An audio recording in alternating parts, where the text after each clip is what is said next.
Thanks for stopping by the Search T channel. I am Search T, and in this video, I will be talking about The Walking Dead Season 11. This is episode 23 entitled Family. And we definitely got to see that put to the test. We got to see them come together as a family,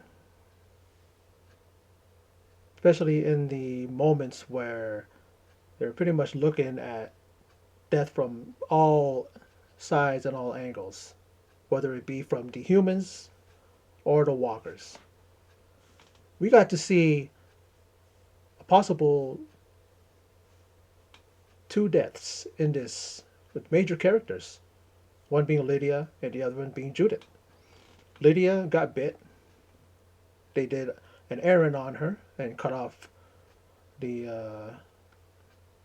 what was that? Her left arm below the elbow because she was bit there, and she's going to be going through what Aaron went through. Aaron even assured her, that hey, this happened to me and I got through it pretty good, don't you think? Like he was assuring her and Jerry. They were walking through the horde, with the jackets and the guts on them, so they were able to get through that. But then when they got to a trailer, they were all trying to pile in there with Elijah, Luke, and Lexi. Ended up getting caught up in the horde, and Judith showing the kind of heart, not Judith, but Lydia, showing the kind of heart that she has. She was thinking about Elijah. She didn't care about taking, because you got to do that. When you get bit, you got to cut that limb from above the you got to cut your limb off above the what do you call it, man? Above the wound. I mean, the bite.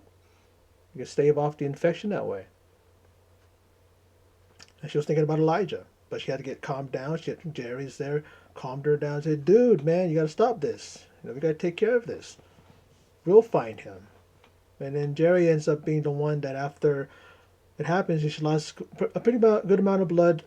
You know, Jerry's telling them, "Hey, man, I'll go and I'll look for him." He said he's gonna be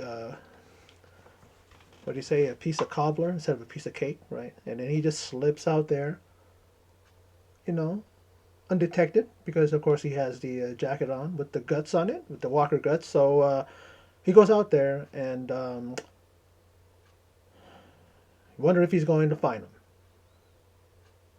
He has himself a family to get back to, does Jerry. So he definitely wants to make sure that not only himself but everybody else that was with him is going to make it out with them, and they're able to get back home to their families. Then there's Judith. Now Judith, she did a thing where we've seen this happen in a number of seasons before, where Rick's hat gets passed down. He passed it down to Carl put it on his head to kind of remind him of his dad, and then we see Carl, Judith inherits the hat, and then in a really really sweet gesture from sister to brother, she gives her hat to AJ, and I'm thinking this might mean that we're going to lose her because it seems like whoever wears that hat, the ones that wore it before them, they're gone, you know. And even though there's a possibility that Rick is alive, because of course when we saw him, Jadis, picked him up. Like I said before, we picked him up in the the what do you call it, in the helicopter, right? So, is he alive? Did he pass away? But while he was in her custody, or whatever you want to call that,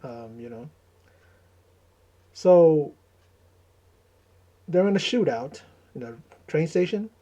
They were able to get the train, the prisoners. They were able to get the prisoners out of there, and they are on their way to meet up with Mercer. Princess talks to Mercer and tells them that they're on their way. And all she tells him is, "Are you down with this?" And he's like, "Hell yeah!" You bring them here; they're witnesses, and that's all he needs. Because then with that, they could make a testimony and all that stuff, and then they could take her out of office, Pamela. And that's the focus. They're all focused on taking her down. Now, in this train station, when they arrive, It's Yumiko and Max that's there because Mercer's, he is caught up with his soldiers, his men there, and they're trying to stave off the swarm that's coming their way. More walkers than you can ever see. They're on their way. It's that same crowd swarm that Aaron and company were caught up in. And this is the first time that these guys have laid eyes on the walkers that can crawl. I mean, that can climb.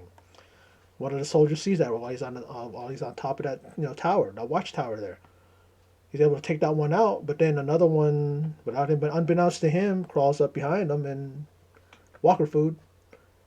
And then when he's eating that one soldier guy, he inadvertently releases the gate that opens, and in comes the swarm. One thing that annoys me about Pamela, the governor, is that she thinks that whatever she thinks, whatever she believes, no one else can say otherwise. The one soldier, I guess it's the assistant or the what I call it, to Mercer, was like, we gotta go. The horde's coming in and the rotters are coming in, as they call them. Commonwealth knows them as the rotters. And she's like, well, that's not possible, da da da. No, she's just, and I'm thinking, bitch, like, you may think that your wall is fortified and all that stuff, but one of your top soldiers there is telling you, we got to get the fuck out.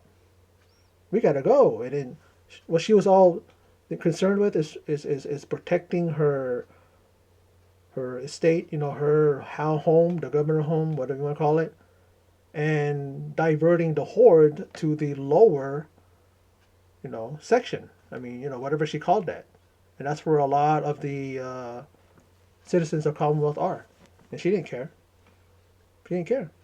But speaking of her not caring, during that train, station thing, where, Daryl and everybody else, along with, with Gabriel and Rosita, Maggie, Judith, and the others were there. They get ambushed, and some are taken out. Our heroes are still alive, but then one of the guys gets taken out. One of the guys that are attacking Maggie and company. And Governor Milton picks up the rifle and she starts shooting. Now, Judith, not thinking about her own safety, sees that looks like Pamela Milton is targeting Maggie, and I'm pretty sure that's what she was doing. She made a beeline for Maggie. She saw her. Judith, quick thinking, thinks, okay, I gotta help Maggie. She goes up there, pushes Maggie out of the way, and then she ends up getting shot. Oh no, says Daryl, and he goes right over to her. You see Maggie turn around, and she has a look of her. Oh my God! What happened? Her eyes went really big. And then now they're making their way out of there, and they're shooting back even harder. They're fighting back even harder, and all you hear Governor Milton say is that you did this, as if she's, I guess, blaming them for the. But she looked kind of like, oh my God, what did I do? When she realized it was a child that she shot, and she was like, you did this, like as if she again doesn't take no blame for herself. I'm not gonna take no blame for that. I was shooting for Maggie. I was aiming for Maggie, and she got in the way or something like that. Like, I know she ain't doing that because she's thinking about her son and that she lost her son. She didn't care about what I call it, about Sebastian, right? Yeah. And there's that, and then they get out of there. It was really a great, well filmed action sequence. I liked it. Not too much time on the screen, but it was enough to be like, now, you know. And of course, the after episode recap by Angela Kang, she's saying that it was quite a, even though it was not that much time on the screen, but it was very, very meticulous. A lot of work done by the stunt team and coordinated and everything like that. And it was, you can tell it was. It was really, really a well shot scene. I liked it. Really tight. You like those kind of tightly shot fight scenes, where they're shooting at each other in a really, really just a small area. And a lot of tension, man, a lot of stress, you're just worrying about your life. You're worrying about the life of your fellow, friends there and compatriots, what do you want to say, And that's that. When they finally able to, they were trying to push him out there. Daryl does a clever thing. He tells Ezekiel to throw fire extinguisher up in the air, and then you see Daryl with that great aim of his. He just goes like this, and it causes a smoke screen, and they're able to get out of there. Now they're able to get out of there, and they're looking for the infirmary or the clinic. It's nearby. Daryl, all he's doing is thinking is when he's running with Judith, he's thinking, I gotta get her to safety and I gotta get her some help. Because you know how much Daryl loves the kids. He loves the kids, but mostly, of course, he's tighter and closer with Judith and AJ. And I like what Angela Kang, she talked about the core, the kind of like the, we call that the correlation or the mirroring of those scenes with Daryl carrying Judith when she got shot, and then when you see Rick carrying Carl when he was shot. Now, that's something that I forgot. And then she brings it up, and I'm like, yeah, that's right, that's right. And look, Carl got through that, right? So we're hoping and pulling for Judith. Her and Lydia were two that we could have easily lost. We could have lost some others too. Luke, Elijah, they go, because when they got caught up in the swarm, we thought, oh, it was what's going on? Because Luke's girl there, Lexi, right? Is her name? She got caught up first, and then we see he has no choice. What's his name? Because Luke ain't gonna abandon his girl, right? He's gonna go out, so he goes after her. Elijah, I guess I don't know if he got pulled in or he tripped or he was behind them and he didn't have a chance to get to the door of the what do you call it, the camper there, the trailer. And so he gets caught up, right? And you know, Judith, I keep saying Judith. Lydia needs to get some medical attention. That's what even what do you call it? Even Aaron said. So they're nowhere near a clinic. I mean, if they can get to the Commonwealth there, or they get close to, you know what I mean? So you need to get there, but they're stuck right now. They gotta wait it out, I guess. And this episode really is one of the episodes now where finally we're seeing the mortality of these of our heroes, our main characters there. And like I said, Judith and Lydia. Now Lydia's fate, we kind of know she's going to be okay as long as she gets some medical attention, and I'm pretty sure that they, stop the bleeding. She lost a lot of blood because, of course, you're gonna cut someone's arm up, and you're not gonna be able to stop a lot of the blood before it stops. Before you can at least thing. And I'm sure they tried to find something to wrap it up. And I mean, they had the belt on for a tourniquet so that the bleeding can stop a little bit. I mean, they put it on before they cut her, because that's what you do. And it was a pretty good chunk that Walker took off of Lady. I mean, it was like a section that was just gone. And so I'm worried about her. We all are. Hopefully she's gonna be okay. But then Judith kind of left up in the air there in this episode. That was the last thing we saw and we heard is when Judith said, "Dad," looking up at Daryl, and she's probably in one of those foggy, you know, vision. I mean, because she's dying or she's very, very groggy or very, very, she's lost, I'm sure she's lost a little bit of blood and she's kind of going in and out. So I'm sure she's Rick. Maybe even sees Carl too. She'll probably see her mom too, And Daryl's just speechless. He can't say nothing because he's just focused on getting her to that clinic to get her some medical attention.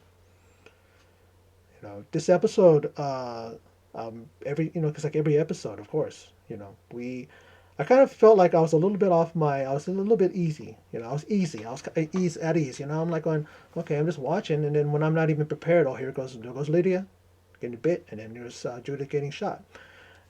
And I'm just thinking, oh boy, here we go. I hope nothing happens to Judith. This is The Walking Dead, of course. And we've seen children die. It's not like we haven't seen children die. We've seen a number of them die brutally. Some off air. Carl. We didn't see Carl. Kill himself. I mean, pretty much he had to end it because he was dying. And others, even just what's up with Carol? Look at the flowers, right? We didn't see that girl get shot. She did, of course. She got taken out for sure. Um, but I don't know if I'm leaving out anything, but I basically want to just talk about off the top of my head because I just watched the episode an hour ago, and I just gonna just talk off my head. I mean, what did I not miss? I mean, major points. I mean, what are the major plot points here? What are the major things, right? Just them getting on that train and heading back to Commonwealth to take out Pamela. The back and forth with Mercer, who you know Mercer was able to hide. We call it Eugene with Max. Yumiko's there, and I love the reunion. I love the fact that they're back together, Max and Eugene. A big hug when she realized that, oh my God, you're here. You're not there. Mercer going back and forth with Princess, making the plan. The plan was kind of thwarted a little bit. Mercer got arrested, charged for treason. I mean, Pamela had the one female guard there, a female soldier there, keeping an eye on Mercer. She then, as they're trying to, the horde there, they're trying to swerve him away from the Commonwealth there. He's arrested. He yells at his partner in crime there, or not partner in crime, but his his assistant there, whatever you want to call her, whatever position she has as the soldier of Commonwealth. He goes, man, he's like, you gotta worry about fortifying the walls, and you forget about the BS from the governor. I mean, you could tell that the governor knew that he was full of shit, that he really had everything to do with the escape of what do you call it, of Eugene, even though she was onto him, and he got some digs in, talking about there have been some people in Commonwealth missing, something like that. I mean, he was kind of getting his digs in. He knew that the gig was up, but he had to keep going on with it because he knew it was the right thing to do. He started seeing through her bullshit, and he said to himself, I'm not going to do your bidding. I'm going to let you think I am. But little did he know that, hey, she's onto him, and had him arrested. And of course, he said to Max that him and Yumiko need to meet Princess and the others at the train station. And of course, they got ambushed. They fought back. Judith gets shot, and the goal of Daryl is to get her to to safety and to get some help, to get some medical attention. And of course, Lydia, we hope she can get some medical attention soon because she can only go so long before infection starts. And not the infection of the thing, but they need to to correctly bandage it up and stitch it up, whatever they need to do, in order for her to heal better. No use with that arm, but I like earlier in the episode where she had that staff in her hand and she was doing what she did with it, spinning it around, and stuff, and looking good. But I'm pretty sure she can use her right hand to do it, Uh,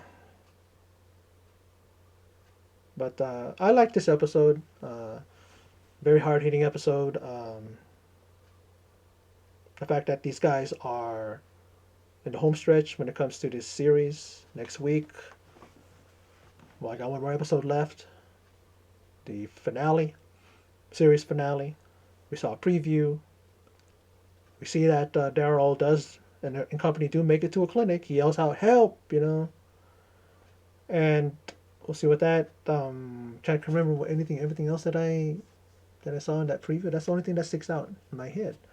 is the that moment, because that's the moment that we all want. That's what I want. I want for her to be safely tended to and be able to get the help that she needs, Judith. But I like this episode. Hopefully, I got everything in that I needed to get in. I may have left some stuff out, but I'm just going by top of my head. What sticks out? What Of course, we saw Negan and Ezekiel, and he's asking Zeke, why did you step in front of me when the firing squad and all that stuff? And it just seems like they're kind of seeing eye to eye. They understand. He asked Negan, why did you give up your name and not mine? And he's all, well, because I'm doing it for my wife and I'm doing it for my kid. I want them to think of something else, a story about me instead of what you've been telling them, people. And you can see, I mean, Ezekiel's never going to forgive him completely, but Ezekiel knows, and he can see through him and know that there's more than just that facade, that the Negan that he sees. He's better now. When he mentioned that, because Zeke said he's been through a lot, been through so many things, and I should be dead. He's thinking about that. He says, "Look at, I've even been through this. Cancer." I thought, what do you call it? I thought that Negan was going to mention his wife, his first wife, that died of cancer. Remember that heartbreaking scene when she dies, and then he's basically has her in his arms. Her head's covered, of course, with a plastic bag or something, and he's holding her as she's walking out, zombieing out, and very heartbreaking. I mean, he was a good man. Probably even you know, more than Gabriel and more than Ezekiel. He turned into a monster. He turned into the guy that he is because of the circumstances that happened. But he's a good man now. I hope Ezekiel can continue to see that. I think he does, but he just doesn't want to admit it, that he sees that in him. He's a good man, Negan. And also, that's one thing too, that when Daryl and them they saw an alleyway when the soldiers were blocking off the area in order to keep the herd from going there, and then they're like shooting their way out, trying to get to that one alley right there so that they can have a break, so they could break away that way. They could break out and go that way. And as they're doing that, you see Negan pushing the walkers back. And then you see that as soon as they were able to get in that alley, you see Negan, you see Yumiko, you see them, a few of them there still. And I'm just thinking, did they get overtaken by the herd? I hope not.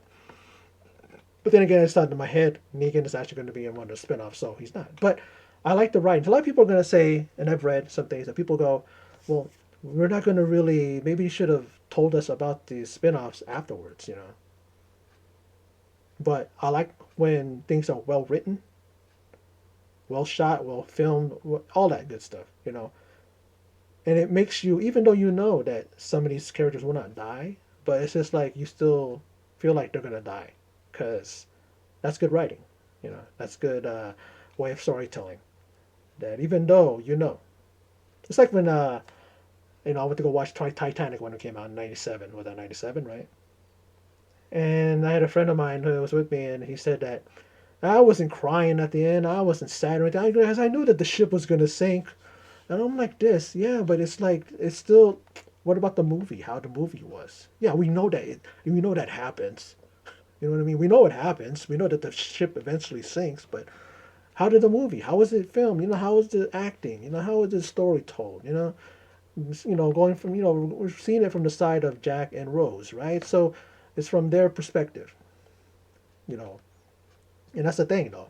Good writing, even though you know what happens, especially if it's an historical a film from history, a film that from about us, instances that happen in real life, you're still going to be like invested in the movie. One of the best movies that Oscar-winning movie, one of the best films that James Cameron made, right?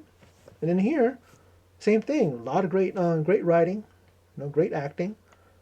And I'm still thinking, hey, is he gonna die? While watching that last part, you see You see him get kind of engulfed by the crowd while he's still pushing them back. So if he does get out of there, I mean, I'm sure he does. Like, see, I'm still talking about it like, oh my God, did he make it out there? I mean, I know he did, but how did he get out of there? That's the question. That's the question. Maybe Yumiko perishes. Who knows? I don't know if Magna was in it, right? Was she there? I mean, or she end up running with Daryl and them down that alley? But yeah, I mean, that's my recap and thoughts. What about episode 23, entitled "Family"? Season 11, y'all. It's coming to an end. Next week will be the final episode. These episodes have been, being released week early, and I'm technically I should be on 22, but thankfully for the, maybe not even thankfully because I don't want this series to end. But yeah, it's like they say, all things must come to an end, and this is a great season, a great show. I mean, hey, a lot of hits, a lot of misses, a lot of what? What's going on? What's that? Scratching your head, and some were like, oh, so you're dropping your jaw dropping, shedding some tears, and it's not a perfect series, of course not. Has there ever been a really in the history of movies, shows I should say, has there ever been a perfect series? Really, there's some that are close to perfection, but there's still some things in there that you're like, why? Why did they do that? Why did the character? Why did this happen to this character? And stuff like that. But it's subjective. It's like whoever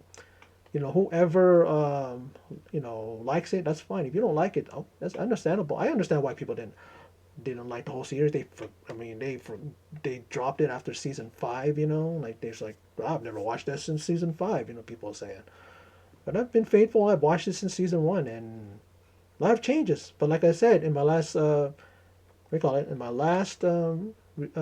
and thoughts, I said people change, and so a situation is going to change. So the series is going to change a little bit. It changes with them. Look at Kaylee Fleming, the one that plays Judith. She's growing before our eyes. She looks like she's about to be a teenager. She's growing. Everybody else is going to stay the same look. They're going to look the same because they're already adults, most of them. But you see the change in Judith. She's growing, and it's like I like how she's coming to her own. And hopefully, like I said, that she pulls out of this, and we see in the next episode preview the finals, the series finale, that they do get to in the clinic. But let's see if she's able to be taken care of, and hopefully she makes it out of it. But anyway, that's my recap of thoughts on episode 23, entitled "Family." I enjoyed it. I thought it was a very good episode. I've been saying that about all the episodes, but it's because they're great. They're well done, well filmed, well acted, all that. Anyway, like I said, that's my video. So for those of you who stopped by and checked it out, I appreciate it. And in closing, as always, take care.